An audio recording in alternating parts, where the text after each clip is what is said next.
The CW's Walker is a predicable slog. This is a review of the CW's Walker, which premiered on January 21, 2021.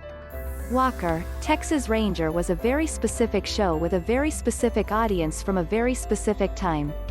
Its lead, Chuck Norris, is a very specific man.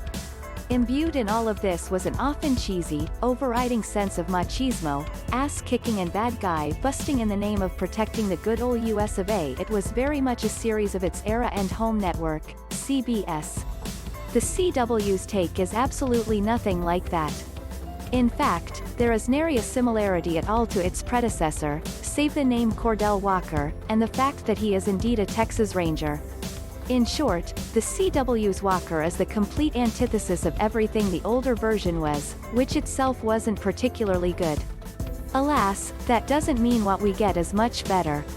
Gone is the ass-kicking Cordell Walker fans of the old series are used to, in his place as a tired, possibly alcoholic widower who, we are told but only once is it allegedly really seen, plays by his own rules.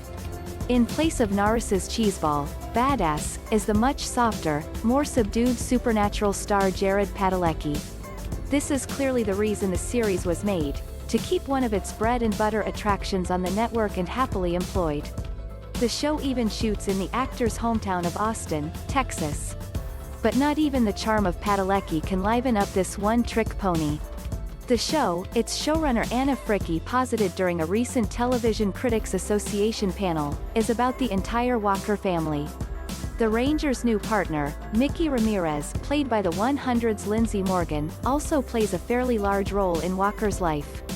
Now that he's returned home from an undercover assignment after 2 years away, seemingly immediately following the death of his wife, there's a lot of tension with his kids and the rest of his family who stepped in to fill the void while he was gone.